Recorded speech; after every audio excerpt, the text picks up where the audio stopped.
मोदी सरकार आदिवासी वर्ग के खिलाफ काम करती है। मुझे लगता है कि इस पे थोड़ी चर्चा तो होनी चाहिए। 50 करोड़ रुपए कार्यक्रम के लिए तो बहुत बड़ी लूट। सभी साथियों का आज की इस प्रेस कॉन्फ्रेंस में बहुत बहुत स्वागत है। माननीय सौरभ भारद्वाज जी भी हमारे साथ इस प्रेस कॉन्फ्रेंस में मौजूद हैं और जैसा आप लोगों ने हमेशा से देखा है और जाना है, मोदी सरकार और भारतीय जनता पार्टी की, चाहे वो किसी स्टेट की सरकार हो या केंद्र की सरकार हो, हमेशा दलित, पिछड़े और आदिवासी वर्ग के खिलाफ काम करती है। हमेशा उनके अधिकारों का हनन करती है और उनको कुचलने का प्रयास करती है। एक ताजा उदाहरण आज जो हम आपके सामने रख रहे हैं, ये आदिवासी हितों के लिए जो खर्च होना था पैसा, उसका किस तरीके से बेजा इस्तेमाल किया गया, किस तरीके से उसको वीआईपी मूवमेंट पर खर्च किया गया। ये गुजरात का सबसे ताजा उदाहरण है, जो वहां पर आम आदमी पार्टी के विधायक और आदिवासी समाज से आने वाले चैतर वसावा जी ने जब उसके बारे में आरटीआई लगाई और सदन के अंदर पूछा, तो उनको जो जवाब मिला वो बहुत हैरान कर देने वाला था।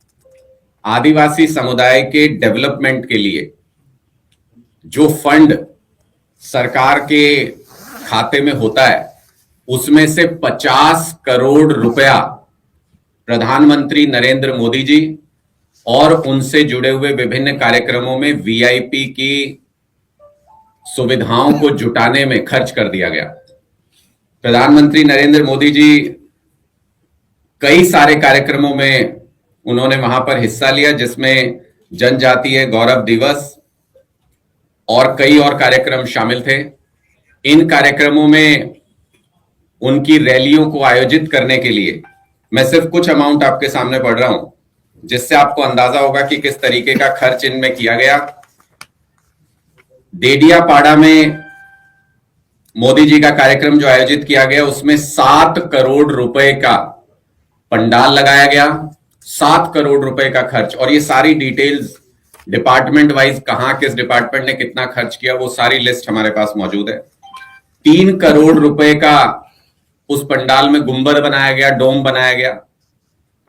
5 करोड़ रुपए स्टेज बनाने के लिए कार्यक्रम में खर्च किए गए। 2 करोड़ रुपए के चाय और समोसे वीआईपी लोग इन कार्यक्रमों में खा गए।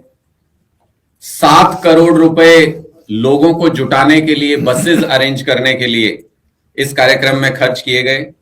2 करोड़ रुपए टॉयलेट और साफ सफाई के लिए खर्च कर दिए गए इस कार्यक्रम में। ये सब हम इसलिए आपके सामने रख रहे हैं क्योंकि ये सारा फंड जो खर्च किया गया, इसका ज्यादातर हिस्सा आदिवासी कल्याण के लिए जो फंड होते हैं उसमें से इस्तेमाल किया गया। करोड़ों करोड़ रुपया जो आदिवासी समाज के कल्याण के लिए लगना चाहिए था, उनके लोगों की सुविधाओं के लिए मिलना चाहिए था, वो सिर्फ और सिर्फ दिखावे के लिए प्रधानमंत्री जी, गुजरात के मंत्री और वीआईपी लोगों के ऊपर खर्च कर दिया गया। जब हमने कंपैरिजन करके देखा तो हमें पता चला कि जो एसटी समाज के जो ट्राइबल हॉस्टल्स हैं, उनमें बच्चों को सरकार की तरफ से सिर्फ 2100 रुपए महीने भर के खर्च के लिए दिया जाता है, ताकि वो पढ़ सके, ताकि वो आगे बढ़ सके। ये सरकारी योजना है, उसमें सिर्फ 2100 रुपए पर मंथ दिया जाता है। और यहां के अगर आप एक्सपेंसेस देखेंगे तो 1-2 कार्यक्रमों के ऊपर ही 50 करोड़ रुपया उसी आदिवासी कल्याण फंड में से खर्च कर दिया गया। अगर इस पैसे को सही तरीके से इस्तेमाल किया जाता तो कितने आदिवासी समाज के बच्चों को सुविधाएं दी जा सकती थी, आदिवासी समाज के लिए डेवलपमेंट के काम किए जा सकते थे, ये आप खुद अंदाजा लगा सकते हैं। लेकिन जैसा मैंने शुरुआत में कहा कि भारतीय जनता पार्टी दलित, पिछड़े समाज और आदिवासी वर्ग को हमेशा से दबाती, कुचलती रही है और उनके पैसों का बेजा इस्तेमाल अपने वीआईपी कार्यक्रमों के लिए करती रही है। हमारी ये स्पष्ट तौर पर मांग है, जो आज गुजरात के अंदर भी प्रेस कॉन्फ्रेंस करके आम आदमी पार्टी की गुजरात यूनिट ने इसको बहुत डिटेल में इसको सामने रखा है। हमारी ये स्पष्ट तौर पर ये मांग है कि आदिवासी कल्याण फंड में से जितना भी पैसा खर्च किया गया उसकी एक इंडिपेंडेंट तरीके से प्रॉपर जांच करके जो भी लोग इसके लिए दोषी हैं उन लोगों पर सख्त कार्रवाई होनी चाहिए और आदिवासी कल्याण फंड का पैसा सारा का सारा इन नेताओं और इन अफसरों से वसूला जाना चाहिए। मैं सौरभ भारद्वाज जी से भी रिक्वेस्ट करूंगा कि वो इस मुद्दे पर अपनी बात रखें। नमस्कार दोस्तों, मैं तो बार बार ये फिगर्स में गिन रहा हूँ 1, 10, 100, 1000, 10,000 लाख 10 लाख करोड़। मतलब मैं हैरान हूँ। मोबाइल टॉयलेट और क्लीनिंग सेवाओं का खर्च 2,40,86,160 रुपए। 2,40,00,000 रुपए के अंदर आप मोबाइल टॉयलेट लगवा रहे हो। आप कहते थे केजरीवाल जी के बंगले में सोने का कमोड है, ये तो भाई प्लेटिनम का कमोड लग रहा है मुझे। प्लेटिनम भी इससे कम रेट में आ जाएगा। और मैं लगातार देख रहा हूं करोड़ों रुपए के खर्चे जो हैं गुजरात के अंदर प्रधानमंत्री के कार्यक्रम के लिए खर्च हो रहे हैं, करोड़ों रुपए। उस गुजरात में जहां पे प्रधानमंत्री चुनाव से पहले एक स्कूल चाहते थे जिसके अंदर वो अपनी शूटिंग कर सकें, और वो स्कूल नहीं मिला तो नकली स्कूल बना के उन्होंने एक कंप्यूटर लैब बना के उसमें शूटिंग करी। उस गुजरात में जहां ये हालत है शिक्षा की, आदिवासियों की, वहां पे करोड़ों रुपए का खर्च प्रधानमंत्री के एक कार्यालय में पड़ता है। मैं चाहूंगा वो लोग जिन्होंने अरविंद केजरीवाल जी के समय में बने मुख्यमंत्री आवास, जो अभी वही है, केजरीवाल जी लेके नहीं गए, वही है अभी, उस मुख्यमंत्री आवास के विषय में कम से कम 1.5 साल तक टेलीविजन पर बहस चलती रही, स्टोरी चलती रही, गेस्ट बुलाए गए। मुझे लगता है कि इस पे थोड़ी चर्चा तो होनी चाहिए। 50 करोड़ रुपए कार्यक्रम के लिए तो बहुत बड़ी लूट है। कल मैंने देखा आरटीआई के अंदर पूछा गया, बीबीसी द्वारा आरटीआई लगाई जा रही है कि भाई ये जो प्रधानमंत्री आवास बन रहा है सेंट्रल विस्टा में, इसमें कितना पैसा खर्च हो रहा है।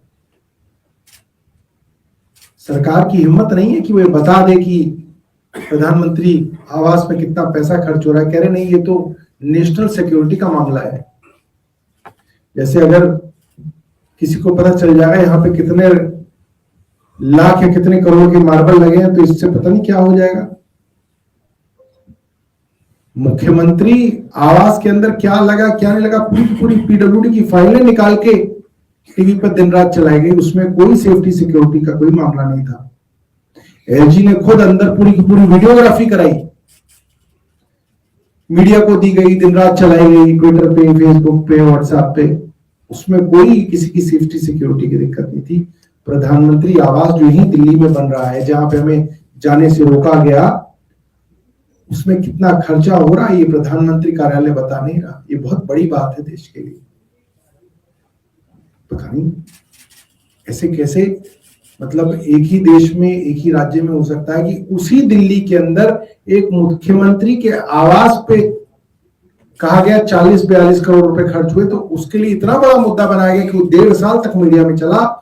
उसी दिल्ली में प्रधानमंत्री आवास उसी समय में बन रहा है और उसके बारे में मीडिया को ये कानो कान खबर नहीं दी जा रही कि कितना पैसा खर्च हुआ। कितने शर्म की बात है। हम 10-11 साल में कहां से कहां आ गए।